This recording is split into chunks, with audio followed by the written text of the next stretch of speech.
ধাক্কা খেলেন আরজিকর মেডিকেলের প্রাক্তন অধ্যক্ষ সন্দীপ ঘোষ। আপনারা জানেন তিনি ইতিমধ্যেই আর্থিক দুর্নীতি মামলার তদন্তে কলকাতা হাইকোর্টের নির্দেশে সিবিআই তদন্ত শুরু হয়েছে 23শে অগস্ট থেকে এবং তারপরে তাকে গ্রেফতার করা হয়েছে। 27শে অগস্ট তিনি এই রায়কে চ্যালেঞ্জ করে সর্বোচ্চ আদালতে গিয়েছিলেন, কিন্তু সেখানেও স্বস্তি পেলেন না। Fair and bright night and day cream, ত্বক থাকবে ব্রাইট সারাদিন, পলিউশন ফ্রি, ঠিক যেন রাতের ফোঁটা সাদা ফুল। সারাদিন happy bright skin. RG Kar medical কলেজের প্রাক্তন অধ্যক্ষ সন্দীপ ঘোষ, তার আবেদনে সাড়া দিল না সর্বোচ্চ আদালত। সিবিআই তদন্তের নির্দেশকে চ্যালেঞ্জ করে কিন্তু তিনি গিয়েছিলেন সর্বোচ্চ আদালতে, যদিও স্বস্তি পেলেন না প্রাক্তন অধ্যক্ষ। আবারও কথা বলবো, বিজেন্দ্র সিংহ রয়েছেন আমাদের সঙ্গে।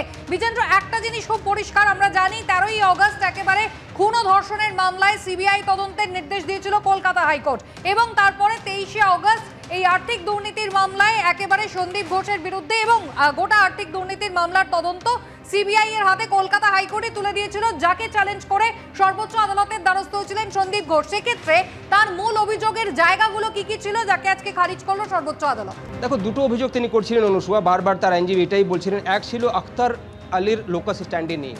তিনি বললেন কি আখতার আলী আগে আরজিকর মেডিকেল কলেজেই পোস্টেড ছিলেন, সেখানে তার বিরুদ্ধে কিছু অভিযোগ এসেছিল রাজ্য সরকারের কাছে, তদন্ত করানো হয় এবং তারপর তাকে দোষী হয়তো পায় এবং তারপরে তাকে ট্রান্সফার করে দেওয়া হয় মুর্শিদাবাদ মেডিকেল কলেজে। সেক্ষেত্রে তিনি কলকাতা হাইকোর্টে কেস করেছেন। এটাতে একটা তার সেলফ ইন্টারেস্ট রয়েছে, যেহেতু তার একটা গ্রিভান্স থাকতে পারে সন্দীপ ঘোষের বিরুদ্ধে, তাই তিনি করেছিলেন। এটা তিনি বলেন প্রথমে।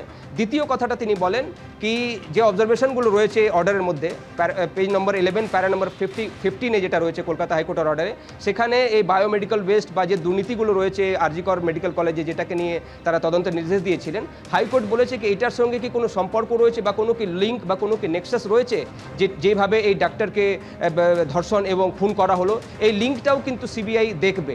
এইটাতেই আপত্তি ছিল মীনাক্ষী অরোরা। তিনি বলেন কি এইটাকে লিঙ্ক কেন করা হচ্ছে, যখন দুর্নীতির একটা পিটিশন এসেছে তাদের কাছে, তারা দুর্নীতি নিয়ে এটা এই তদন্তটা করুন। তখন চিফ জাস্টিসকে আমি এটাও শুনলাম, তিনি বললেন যে দেখুন বায়োমেডিক্যাল ওয়েস্টের বিরুদ্ধে হয়তো তদন্ত স্টার্ট হয়েছে, ইট মে বি এ ট্রিগার, হয়তো এরপরে আরও অন্য কিছু বেরিয়ে আসতে পারে।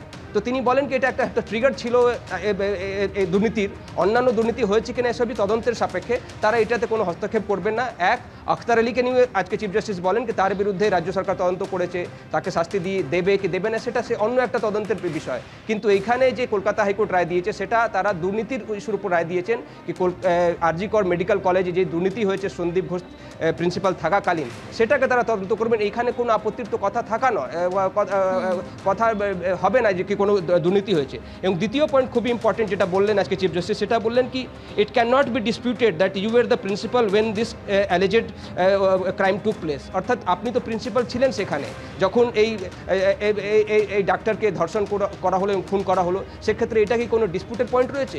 থাকতেই পারে কোনো ভূমিকা, এরকম একটা অবজারভেশন করেছে কলকাতা হাইকোর্ট, সেটাতে তারা কোনো হস্তক্ষেপ করবে না।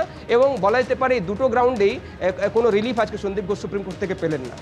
অনুসুয়া, একেবারেই বিজেন্দ্র, তুমি আমাদের সঙ্গে থাকো। অর্থাৎ সন্দীপ ঘোষ যে আবেদন জানিয়েছিলেন সর্বোচ্চ আদালতে, যেভাবে কলকাতা হাইকোর্ট আর্থিক দুর্নীতির তদন্তের ক্ষেত্রে আরজিকরে সিবিআই তদন্তের নির্দেশ দিয়েছে, সেই রায়কে চ্যালেঞ্জ জানিয়ে কিন্তু তিনি সর্বোচ্চ আদালতের দ্বারস্থ হয়েছিলেন, যদিও সর্বোচ্চ আদালত কিন্তু তার সেই আবেদন ফিরিয়ে দিয়েছে। অর্থাৎ সিবিআই তদন্তে যে নির্দেশ আর্থিক দুর্নীতির ক্ষেত্রে তদন্তে দিয়েছে কলকাতা হাইকোর্ট, সেই সিবিআই তদন্ত চলবে।